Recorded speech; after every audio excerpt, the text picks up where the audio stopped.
Our next speaker is Illia Ovtsynov, who will talk about Fermat Torricelli sets of finite sets of points in a Euclidean plane.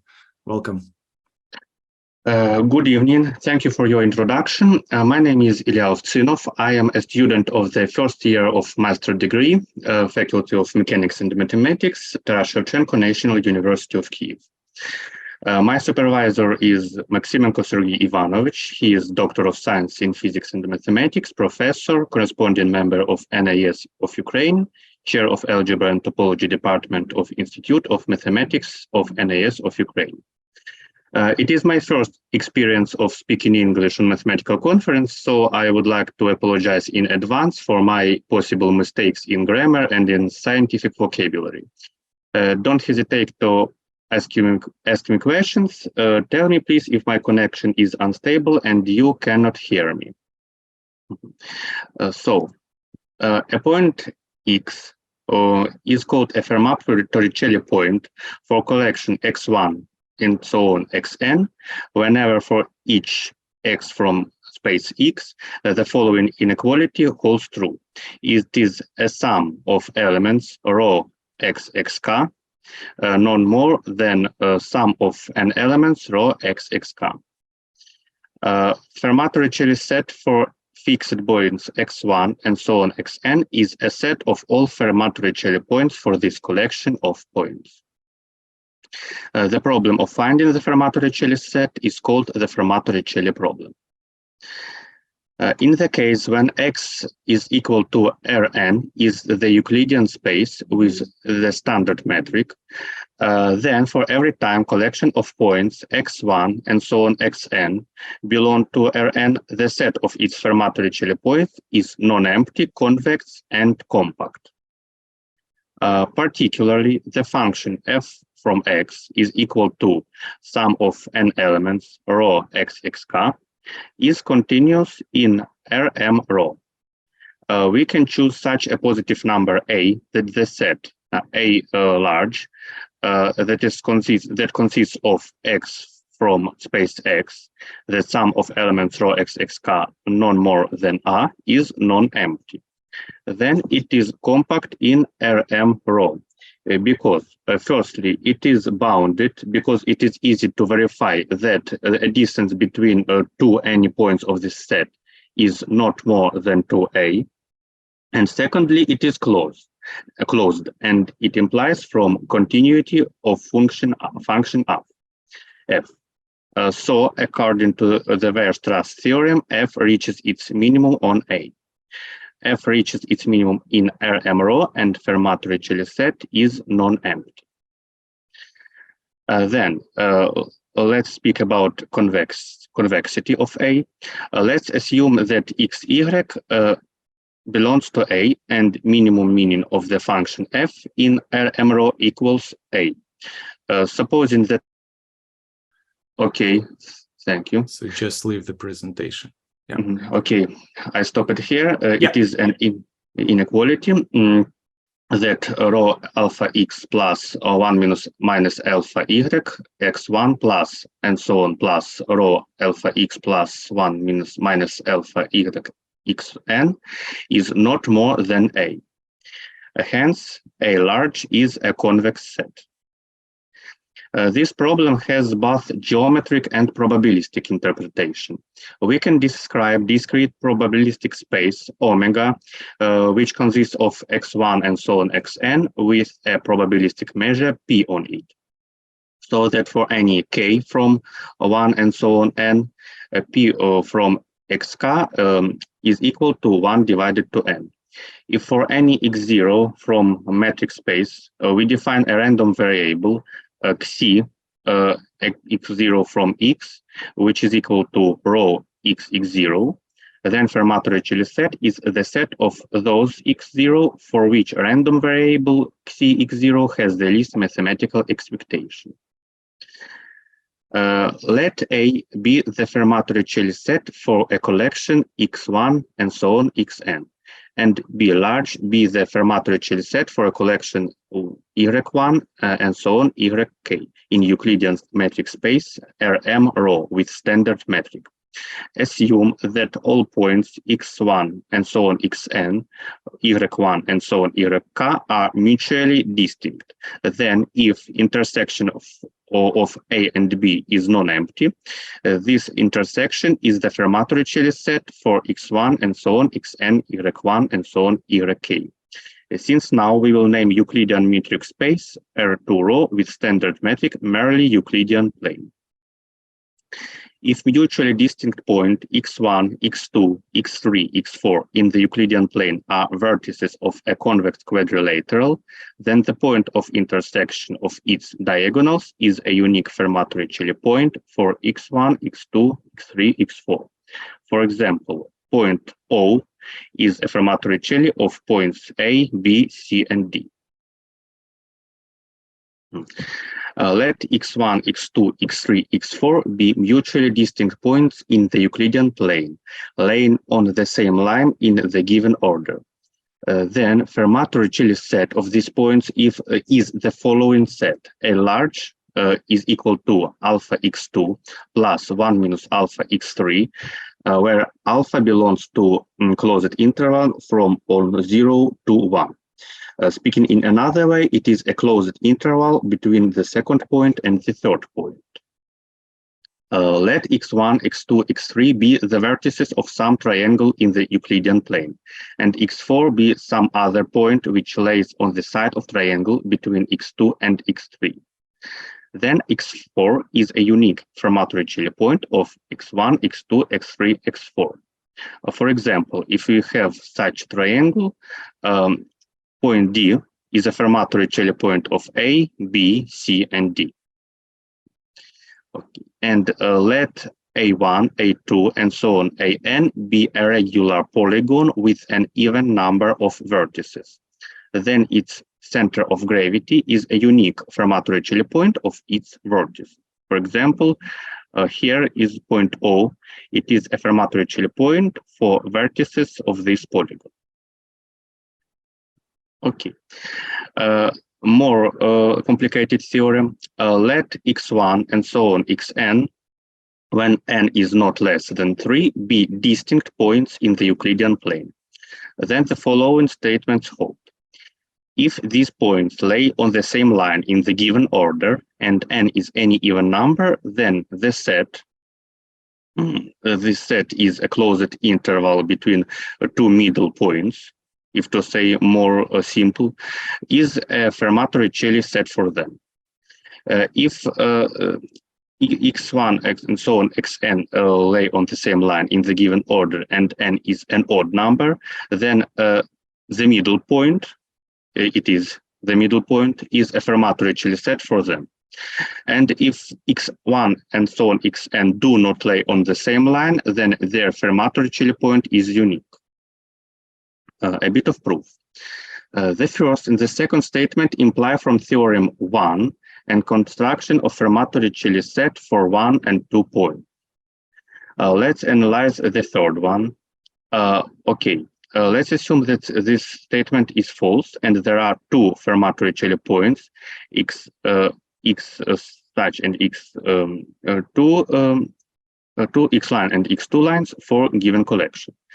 Fermat Torricelli set is convex, so for any lambda from open interval from 0 to 1, x lambda that has such interpretation is a Fermat Torricelli point for our collection. Besides this, according to the conditions of the theorem, such x0 exists, such x0 belongs to collection x1 and so on xn exists, that x0, x line, and x2 lines don't lay on the same line. They are the vertices of a triangle. Then the following inequality holds true. It is an inequality of triangle. So if positive number a is a minimum meaning of the function f from x, f from x is a sum of rho x k from 1 to n, we will get the following statement. That A is less than lambda sum of rho x line x k from 1 to n plus 1 minus lambda multiplied by this such sum, and it is not more than A.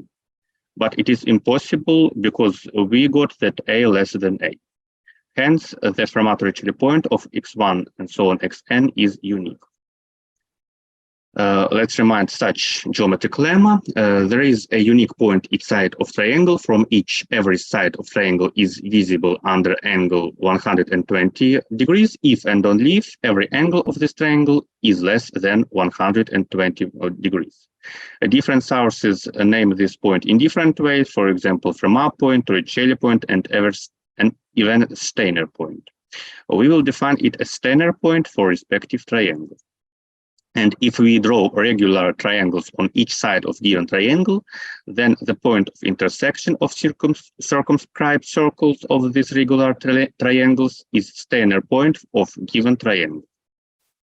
And there is the theorem. Let x1, x2, and x3 be vertices of triangle in Euclidean plane, every angle of which is less than 120 points. Then the Steiner point for this triangle is a unique Fermat Torricelli point for x1, x2, and x3. Proof.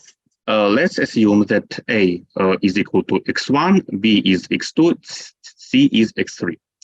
We suppose that points O and X are arbitrary points in the plane, but O doesn't belong to collection A, B, C.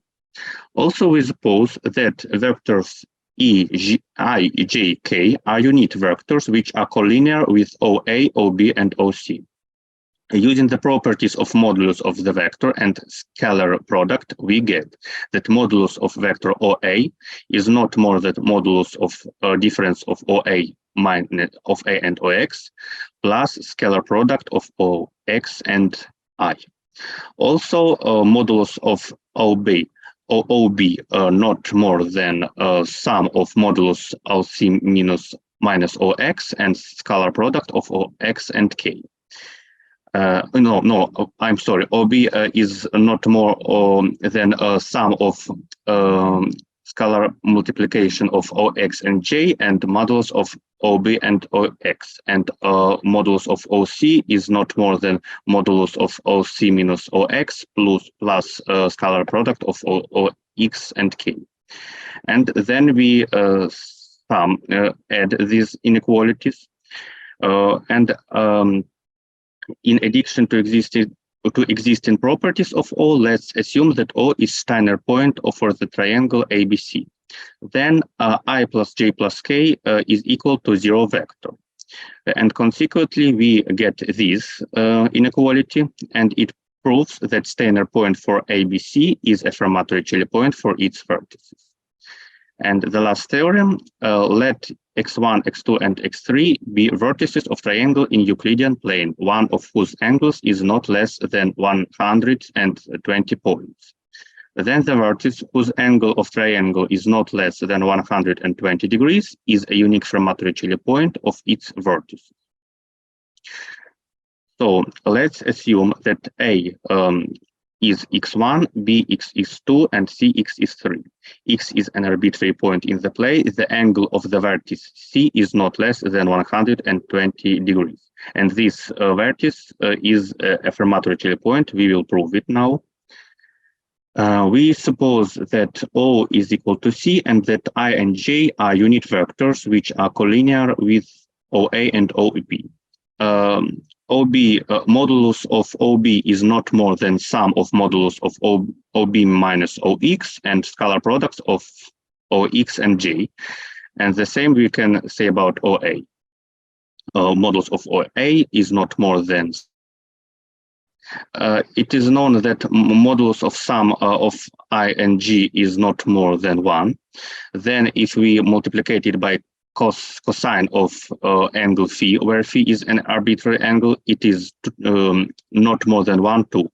So scalar product of OX and I plus J is not more than modulus of OX is equal to modulus of OC minus OX.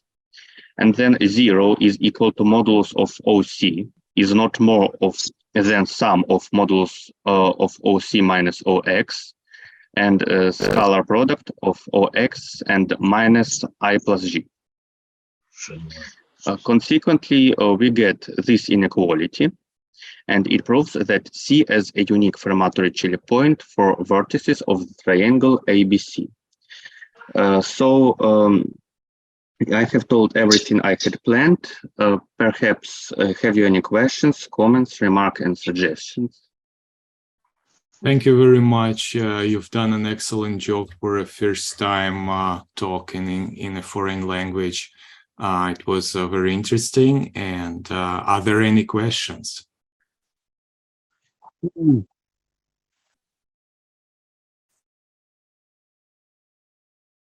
Yeah, so let me ask. So my understanding is that in the plane, the only situation when we get the more than one point in the Fermat Torricelli set is when the points are on the line and there is an even, right? Even number of them, right? So then the middle segment will be the Fermat Torricelli set. So my question is, what happens, like, is this statement generalizable to higher dimensions? Like if you have three-dimensional set and a Fermat Torricelli, a finite set of points in 3 dimensions, and if Fermat Torricelli for them is more than 1 point, do they have to be on one line? Thank you for your question. If we take spaces of higher dimensions, then I think that the situation saves if the points are situated on the same line, because if we deviate from a line, the sum of modules will be increasing. And the minimum will lay on and the point where the minimum is reached is the same in this segment is the point or the Fermat Torricelli set in this case too. Yeah, I think I'm asking more like a converse, like can you have some tricky 10 points in R3 that they have more than one point, which is Torricelli?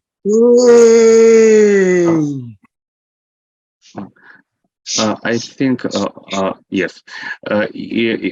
You're asking if we have 10 points in the spaces of higher dimension, yes? Yes. I'm trying to explain more accurate.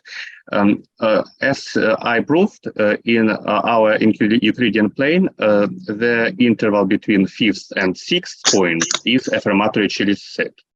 If we highen our dimension, then I think this segment will be our Fermat Torricelli point again, our Fermat Torricelli set again. Between the distance is the sum of distances reaches its minimum on this segment too. Right. Yeah. No, I understand it one way. Like if they were on the line, then yes, this will be an example. But do they have to be on the line? But anyways, it's okay. Like if you don't know, that's fine. Or yeah. Yes. Anyways, yes. Let me say to comment a few words because Illia mentioned me also. So Illia studied before we meet. He studied the level set of the sum of distances. So if we have a metric space and we fix some point and we consider the distances of arbitrary endpoints to it, and he considered something which is the same as the level set of this function.